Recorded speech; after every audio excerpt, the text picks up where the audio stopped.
আল্লাহ পাক জিজ্ঞেস করবেন, ও আমার বান্দারা, ও আমার জান্নাতি বান্দারা, আমি তোমাদেরকে যে সব ওয়াদা করেছিলাম সে ওয়াদা মতো সব পাইছো কিনা? আমি ওয়াদা করেছিলাম আমার জন্য রাত জেগে যদি তাহাজ্জুদের নামাজ পড়ো, নামাজ রোজা হজ যাকাত যদি করো, আমার দিন কায়েমের জন্য যদি আন্দোলন করো, রক্ত যাও, আমার জন্য যদি কষ্ট করো, শহীদ হও, তাহলে আমি তোমাদেরকে জান্নাত দেব। যত ওয়াদা করছিলাম তা পেয়েছো কিনা? জান্নাতীরা বলবে ক্বালু নাআম, সব পেয়েছি, সব নেয়ামত পেয়েছি।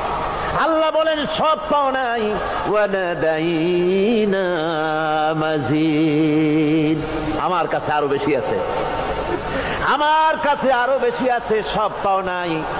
জান্নাতীরা বসে থাকবেন, বুঝতে পারবেন না এত নিয়ামত পেয়েছি, আল্লাহর কাছে আরো আছে। আল্লাহর নবী তখন মুখ খুলবেন, নবীজি বলবেন রব্বুল আলামিন, জান্নাতীরা বলতে সাহস পেতেছে না, সব পেয়েছি ঠিকই, কিন্তু যার জন্য গভীর রাতের আরামের ঘুমকে হারাম করে তাহাজ্জুদের নামাজ পড়েছে, যার জন্য স্ত্রী পুত্র পরিজনের মায়া পরিত্যাগ করে জিহাদের ময়দানে শহীদ হয়েছে, যার জন্য জেল খাটলো, জরিমানা দিল, যার জন্য নির্যাতিত হলো, সে আল্লাহ রব্বুল আলামিনকে তারা এখনো দেখে নাই। আল্লাহ রব্বুল আলামিন বলবেন, আমি আমার বান্দার সে আরজ পুরা, সে আরজি পুরা করব। আল্লাহ রব্বুল আলামিন তার সামনের থেকে সমস্ত নূরের পর্দাগুলি সরে যাবে। রব্বুল আলামিন তার বান্দার দিকে, বান্দার সামনে জালুয়া আফরোজ হবেন। আল্লাহ পাক কোরআনে কারীমের ভিতরে বলছেন, উজুহু ইয়াউমাইযিন নাযিরা ইলা রাব্বিহা নাযিরা।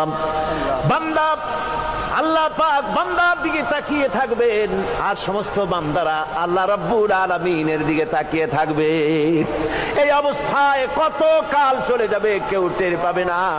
রব্বুল আলামিন জান্নাতের ভিতরে তোমার জান্নাতীরা যেদিন তোমাকে দেখবে, ওই দিন আমাদেরকেও জান্নাতে একটু জায়গা করে দিও আল্লাহ।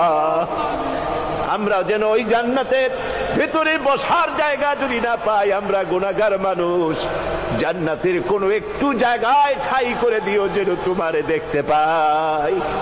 আয় আল্লাহ, তোমাকে দেখার তৌফিক আমাদের দিও, ধরে বলেন আমিন। হযরতে মাহবুবে রব্বানী কুতুবে সুবহানী শেখ মুহিউদ্দিন আব্দুল কাদের জিলানী রাহমাতুল্লাহ আলাইহি, তিনি বলেছেন, মুনাজাত করতে গিয়ে আবেগে বলেছেন, রব্বুল আলামিন, তুমি যদি দয়া করে আমাকে জান্নাত দাও, আর তোমাকে যদি আমি না পাই, তুমি যদি আমার সঙ্গে দেখা না করো, আমারে যদি কথা না বলো, তাহলে এই জান্নাত আমার কোনো লাভ নাই। আর আমাকে যদি জাহান্নামও দিয়ে দাও, আর মাঝে মধ্যে তুমি যদি জিজ্ঞাসা করো মহিউদ্দিন কেমন আছো, তাহলে এই জাহান্নাম আমার জন্য বেহেশত হয়ে যাবে। আয় আল্লাহ, আমি শুধু তোমারই চাই, শুধু তোমারে দেখতে চাই। আল্লাহ রাব্বুল আলামিনকে যেন আমরা দেখতে পারি, আল্লাহর সঙ্গে যেন দেখা করতে পারি।